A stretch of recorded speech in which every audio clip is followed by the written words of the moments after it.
Hello and welcome. So today's video is going to be all about Princess Sophia's secret child. So Princess Sophia was born on the 3rd of November 1777 and she was the 12th child and 5th daughter of King George III of Great Britain and his wife Queen Charlotte. So Sophia was very close to her father. In fact, King George did actually prefer his daughters to his sons, and he was particularly close to the younger children.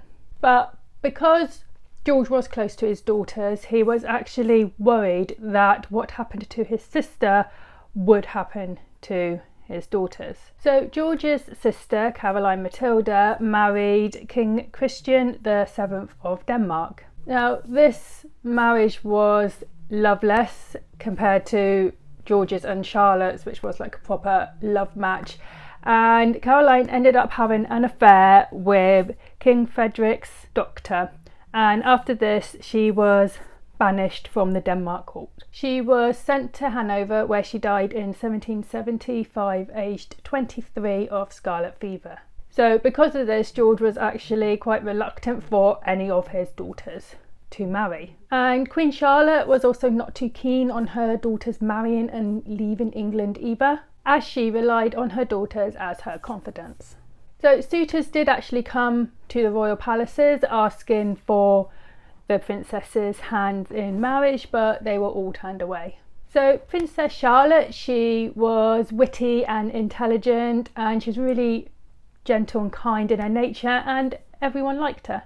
But as she grew older, she became bored just being stuck at home all the time and longed for a life outside of the royal court. So shortly before she turned 20, Charlotte became friends with a woman called Frances Garth. Now Frances was the governess to Sophia's niece, Princess Charlotte, who was the only daughter of her eldest brother, George. Now Frances had an uncle who also worked in the royal household. He was Colonel Thomas Garth, and he was equerry for King George. Thomas was 33 years older than Sophia. He was short and he had this purple birthmark that was on his forehead and around one of his eyes. But Sophia really liked him.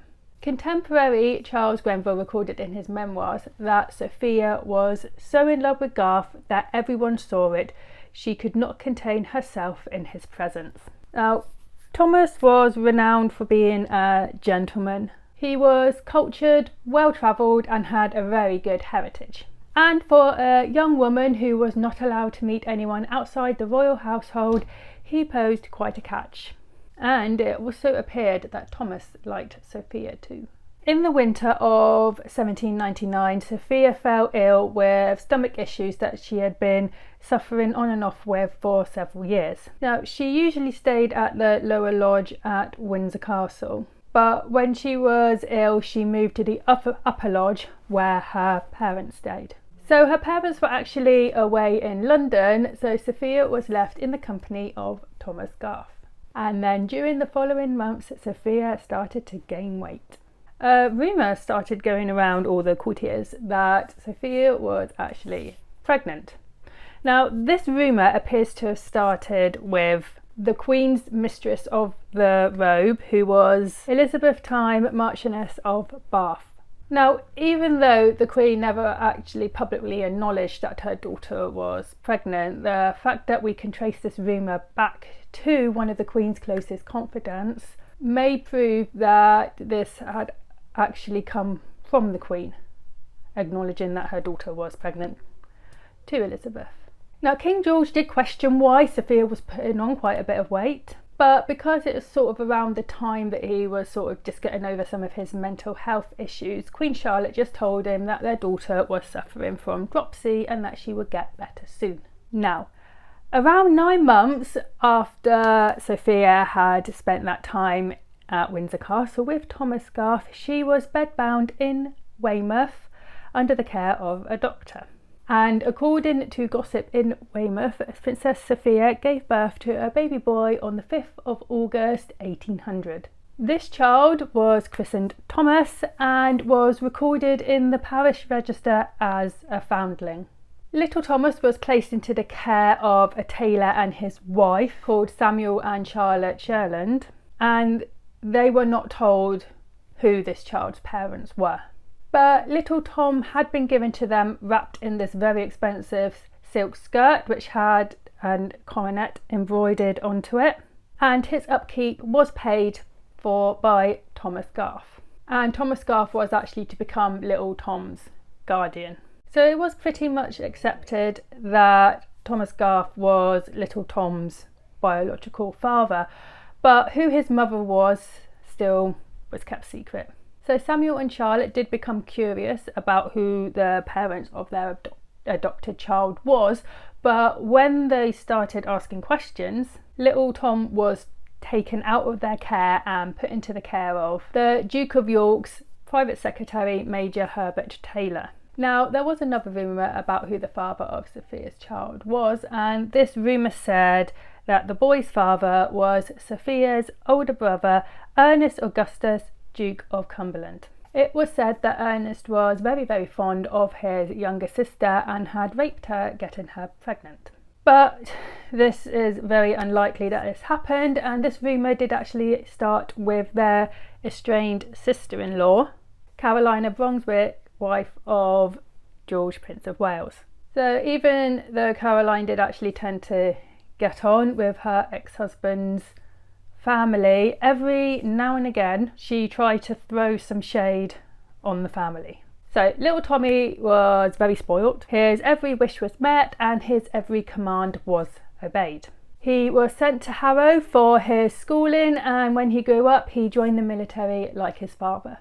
And he was also a rake and a bad boy. He eloped with Lady Georgiana Ashley, who was already married to Sir Jacob Ashley, and which resulted in a scandal and a messy court case that was brought by Sir Jacob.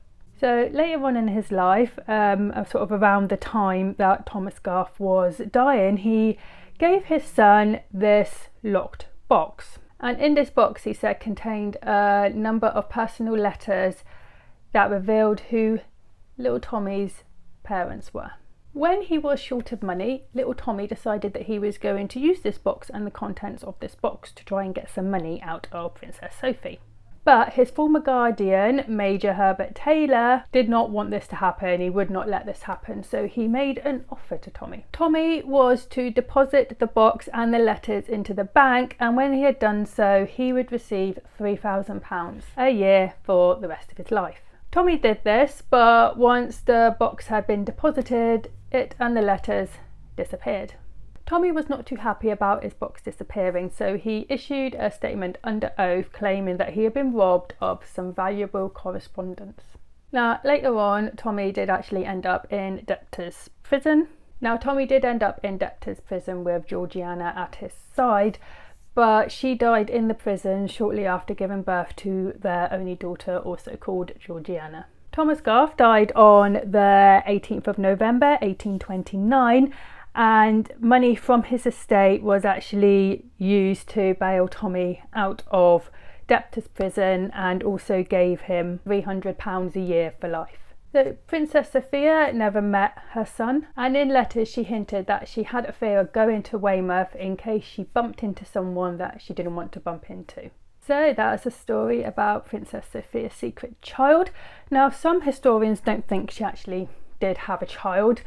Her weight gain could just be illness relating to her stomach issues. It is generally thought that Thomas Garth was the child's biological father, but that the mother was someone else, and that the rumours of her being pregnant could just be that, just rumours, just made up by people who were bored. So what do you think? Did Sophia have this secret child, or was it just a nasty rumour? I hope you enjoyed this video. If you did, like and subscribe, and I'll see you next time. Bye.